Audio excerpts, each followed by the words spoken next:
saya akan melakukan wawancara khusus dengan Bapak PLT Bupati Penajam Pasir Utara, Bapak Hamdan di kediamannya Jalan AMD, Kecamatan Penajam, Kabupaten Penajam Pasir Utara.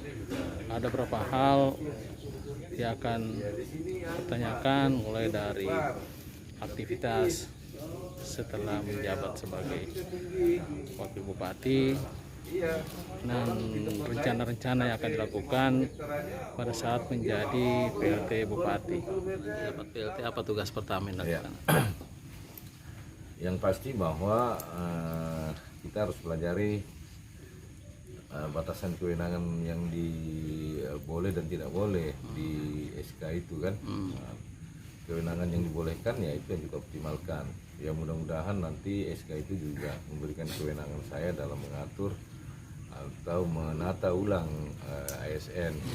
Karena menurut saya ASN ini adalah motor penggerak untuk menjalankan roda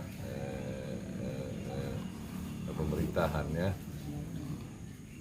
Sehingga itu yang harus mendapat perhatian pertama, membentuk atau membangun tim yang solid ya. Karena tanpa tim yang solid ya tentu akan menyulitkan kita untuk membuat kebijakan-kebijakan yang produktif. Kemudian ya mereview atau merevisi regulasi-regulasi yang selama ini dikeluhkan oleh masyarakat dan bahkan terkesan blunder, ya, itu akan kita segera perbaiki. Nah, kemudian lagi bagaimana mencoba merasionalkan kemungkinan belanja-belanja di APBD yang selama ini barangkali masih kurang berpihak kepada kepentingan-kepentingan prioritas untuk memenuhi kebutuhan-kebutuhan yang dikeluhkan oleh masyarakat kita selama ini. Ya. Salah satunya? Ya, salah satunya misalnya Perbub 22? Ya, Perbub 22 termasuk yang paling sering dikeluhkan masyarakat selama ini tentang pengaturan jual beli tanah. Nah, insya Allah itu juga mendapat perhatian khusus, termasuk di dalamnya penyertaan modal yang mendapatkan kontroversi yang di masyarakat dan petani. Terus ini terkait dengan kekosongan jabatan yang terkait dengan OTT kemarin, apakah diisi atau gimana? Ya, itu harus kita isi. Kalau memang kewenangannya sampai cuma untuk PLT saja ya itu pun juga harus kita lakukan. Tapi yang nanti PLT nanti ya? Besok rencananya kapan ada surat PLT? Ya, menurut informasi di media dan hasil konsultasi bagian hukum dan pemerintahan, ya mudah-mudahan Senin bisa keluar ya. Terkait dengan pembangunan ini kan banyak yang banyak hal kayak usaha tani, jalan usaha tani apa? Ya kan sebenarnya dulu saya masih ingat waktu di Dewan ya, salah satu filosofi kenapa kita itu menyetujui pembentukan UPT itu karena dalam rangka itu kan. Cuma memang belakangan ini agak bias dalam penerapannya. Dulu kan kita pikir UPT ini cukup sampai di camat saja.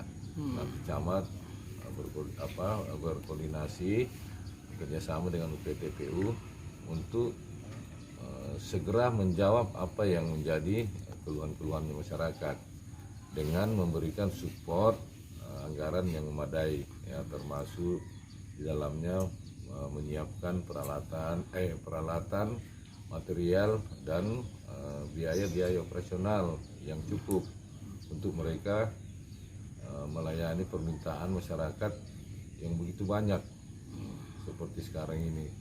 keluhan masyarakat tentang jalan-jalan produksi, jalan-jalan lingkungan yang tidak tertangani karena ya harus izin ke kabupaten. Padahal kalau itu kewenangan itu cukup di kecamatan kan cepat direspon. Apalagi kalau kita support dengan anggaran yang memadai, ya saya kira itu sangat membantu sekali. Maka itu yang harus kita lakukan nanti. Apakah ada rencana untuk koordinasi dengan DPR? Ya itu pasti, pasti. Ini salah kalau surat PLT ini sudah keluar, ya langsung saya konsolidasi dengan teman-teman Prokopimda, teman-teman DPRD, ya untuk membangun visi yang sama. Ya visi yang sama supaya ada harmonisasi kerja antara semua stakeholder yang memang akan menjadi mitra kita, mitra pemerintah, dan meminta masukan-masukannya yang barangkali juga akan membantu tugas-tugas pemerintah dalam rangka memberikan pelayanan kepada masyarakat. Akan berubah Ya. intensitasnya. Saya kira kalau intensitasnya saya meyakini tentu akan ada berubah ya, karena membagi waktunya ya. Tapi justru itu yang tidak boleh kita tinggalkan, karena masyarakat itu kan sebenarnya harapan masyarakat itu kepada pemimpinnya kan bukan sekedar bagaimana pemimpin itu membangun atau memenuhi kebutuhan-kebutuhan fisiknya, tetapi masyarakat juga itu sebenarnya ingin pemimpin itu ada waktu untuk mereka bisa ketemu, mudah ketemu, ada waktu untuk mendatangi masyarakat, dan itu yang saya pikir tidak boleh ditinggalkan. Apakah nanti membuka ruang untuk masyarakat datang ke rumah untuk Ya itu menyampaikan pasti, ya Masih tidak berubah berarti ya? itu tetap akan kita lakukan. Cuma memang nanti barangkali intensitasnya akan berubah karena kan semakin banyak yang akan membutuhkan kehadiran kita, membutuhkan untuk konsultasi. Apalagi kan susah saya mau berbagi dengan siapa kan. Nah, kalau dulu mungkin karena bupati dan wakil ada kan bisa dibagi. Iya.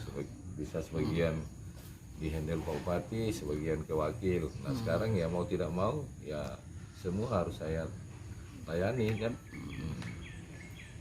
Pak Haji, ini kan OTT ini kan sudah tidak langsung menurunkan tingkat kepercayaan masyarakat kepada pemerintah. Ya. Ini bagaimana upaya Pak Haji untuk mengembalikan kepercayaan itu? Ya itu tugas berat. Tugas berat. Nah makanya harus kita jawab dengan kerja-kerja yang baik ya. Kerja baik ini tentu harus juga didukung oleh tim yang baik. ya tim yang baik. Makanya tadi saya bilang itu yang harus kita lakukan awal, membentuk tim kerja yang solid ya. Karena saya pikir kita sama-sama sepakat bahwa kalau kita bersama ya kita kuat, dan itu tidak boleh sekedar lip service, itu harus betul-betul kita nanti manifestasikan ya. Kita aktualisasikan itu nanti. Tidak ada bisa orang bekerja sendiri, itu harus bekerja tim. Jadi sekarang ini sibuk ya, sudah mulai sampai tengah malam. Luar biasa, Apa lumayan. termasuk memberi penekanan kepada ASN yang ada di Penajam Pasir Utara supaya tidak melakukan kegiatan yang serupa, Pak? Gimana maksudnya? Ya tidak terjadi OTT. Oh iya, Ada nggak, Pak? itu pasti. Penekanan saya kepada teman-teman ya, pijakannya adalah harus punya dasar hukum.